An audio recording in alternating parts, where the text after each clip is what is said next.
우리를 살게 하는 분은 오직 하나님입니다. 오늘도 하나님의 말씀을 듣길 원합니다. 다 함께 사도신경으로 우리의 신앙을 고백하겠습니다. 전능하사 천지를 만드신 하나님 아버지를 내가 믿사오며 그의 외아들 우리 주 예수 그리스도를 믿사오니 이는 성령으로 잉태하사 동정녀 마리아에게 나시고 본디오 빌라드에게 고난을 받으사 십자가에 못 박혀 죽으시고 장사한 지 사흘 만에 죽은 자 가운데서 다시 살아나시며 하늘에 오르사 전능하신 하나님 우편에 앉아 계시다가 저리로서 산자와 죽은 자를 심판하러 오시리라. 성령을 믿사오며 거룩한 공예와 성도가 서로 교통하는 것과 죄를 사하여 주시는 것과 몸이 다시 사는 것과 영원히 사는 것을 믿사옵나이다. 아멘.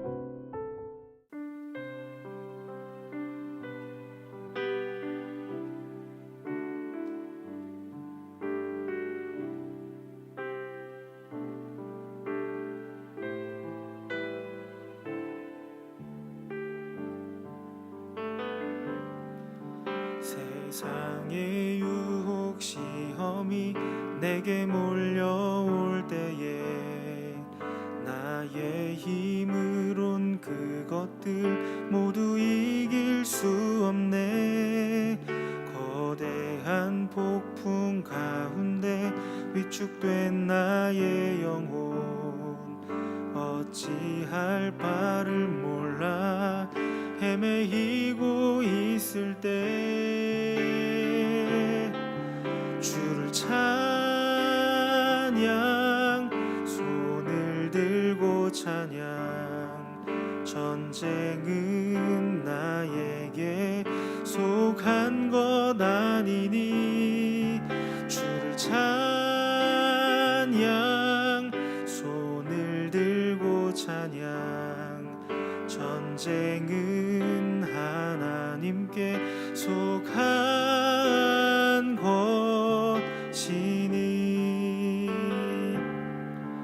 거짓과 속임수로 가득 찬 세상에서 어디로 갈지 몰라 머뭇거리고 있네. 공중의 권세 잡은 자 지금도 우리들을 실패와 절망으로 넘어뜨리려 하네. 주를 찬양 손을 들고 찬양 전쟁은 나에게 속한 것 아니니 주를 찬양 손을 들고 찬양 전쟁은 하나님께 속한 것이니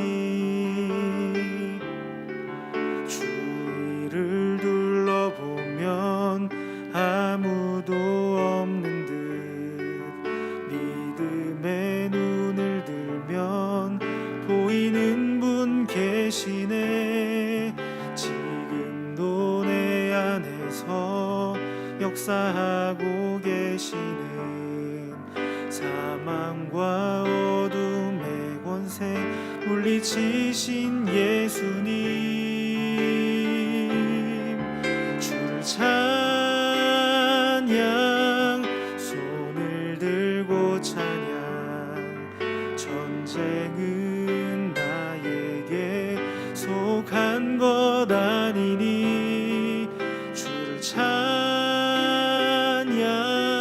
손을 들고 찬양 전쟁은 하나님께 속한 것이니.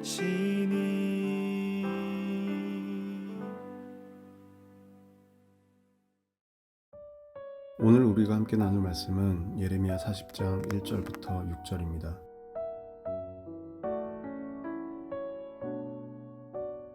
사령관 느부사라단이 예루살렘과 유다의 포로를 바벨론으로 옮기는 중에 예레미야도 잡혀 사슬로 결박되어 가다가 라마에서 풀려난 후에 말씀이 여호와께로부터 예레미야에게 임하니라. 사령관이 예레미야를 불러다가 이르되 내 하나님 여호와께서 이곳에 이 재난을 선포하시더니 여호와께서 그가 말씀하신 대로 행하셨으니 이는 너희가 여호와께 범죄하고 그의 목소리에 순종하지 아니하였으므로 이제 이루어졌도다.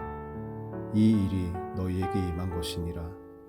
보라, 내가 오늘 내 손에 사슬을 풀어 너를 풀어주노니 만일 내가 나와 함께 바벨론으로 가는 것을 좋게 여기거든 가자. 내가 너를 선대하리라.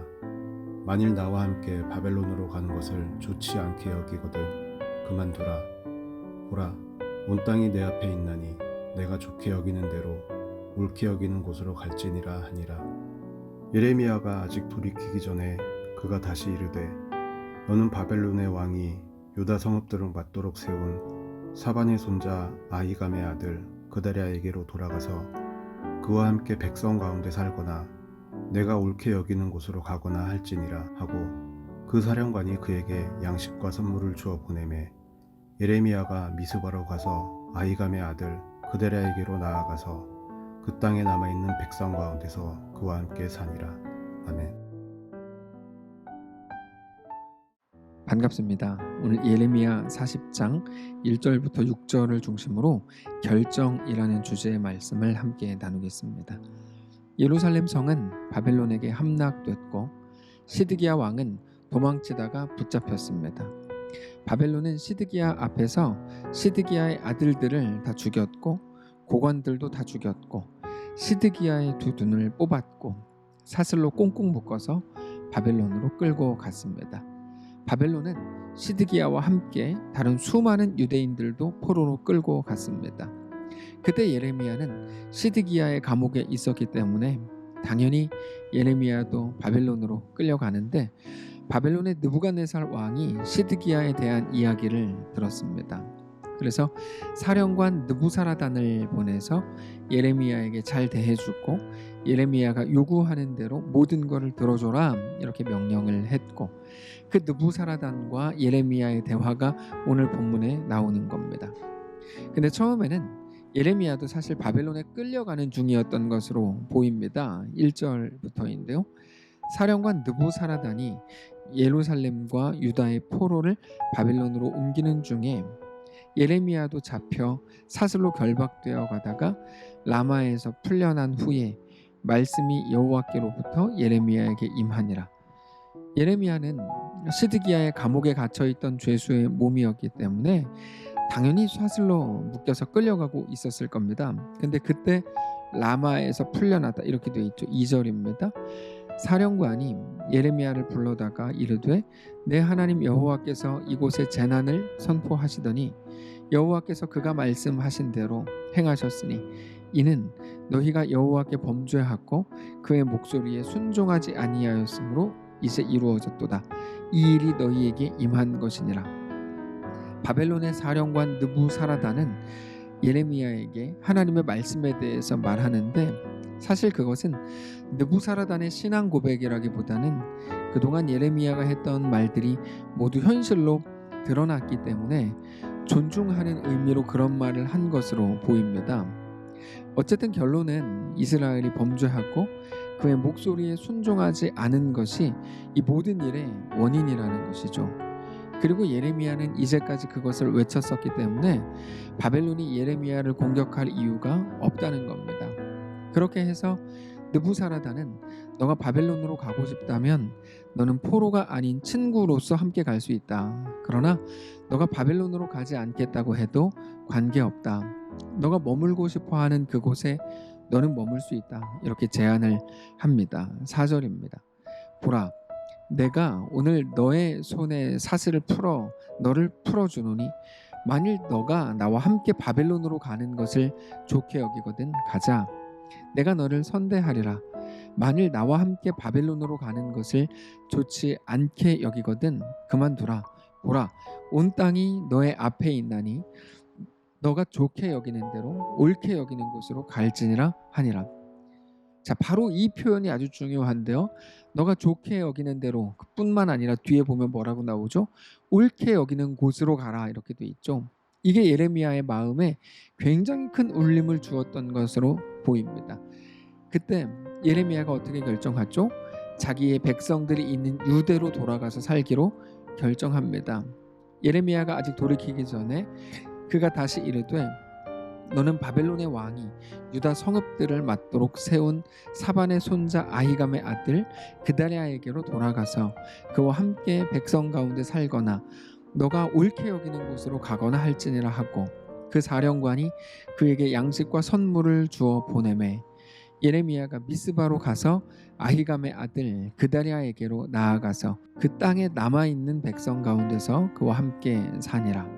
특별히 예레미야가 단지 감옥에서 풀려났다거나 포로로 끌려가지 않은 정도가 아니고 양식과 선물을 바벨론으로부터 받으면서 백성들과 함께 머물게 되었다는 것은 굉장히 중요한 의미가 있습니다. 하나님께서 예레미야를 붙드시겠다고 하는 굉장히 큰 사인이 되는 것이기 때문입니다. 물론 그 결정이 결론적으로 보면 예레미야에게 굉장히 좋지 않은 결정이 됩니다. 왜 그런가 하면 나중에 예레미야는 유대 땅에 있었기 때문에 유대 사람들에게 붙잡혀서 애굽으로 끌려가게 되고 거기서 잔인하게 죽게 되는 것인데, 만일에 예레미야가 오늘 본문에서 느부사라단과 함께 바벨론으로 갔다면 당연히 애굽으로 끌려갈 것도 없고 잔인하게 죽지도 않았을 겁니다. 그러나 예레미야는 그때 백성들과 함께 유대 땅에 머물기로 결정했고 그것 때문에 나중에 힘든 시간들을 보내게 된 건데, 중요한 것은 오늘의 결정 때문에 나에게 어떤 일이 생겼는가, 어려운 일이 생겼는가, 아니면 오늘 더 편하고 자랑스러운 일이 생겼는가 하는 것이 성도의 인생의 핵심이 아니라는 거죠. 그럼에도 여전히 많은 사람들은 당장의 편안함이 혹은 당장의 불편함이 마치 모든 것의 증거인 것처럼 생각합니다. 당장 일이 잘 풀렸으면 내가 잘했기 때문이고, 반대로 당장 어려운 일이 일어나면 내가 뭐를 그렇게 잘못했냐라고 하나님께 따지는 거죠. 근데 그거는 성도의 삶에 대한 심각한 오해 때문에 나오는 태도들입니다. 성도의 삶은 단지 당장 내 앞에 어떤 일이 일어나고 있는가 하는 것을 통해서 확인되는 게 절대로 아닙니다. 한 성도 속에 있는 기준, 왜 그런 결정을 하게 됐는가를 설명해야 되는 그 기준이 가장 중요합니다. 당장 오늘 본문을 보면 느부사라단이 예레미야에게 뭐라고 말했죠?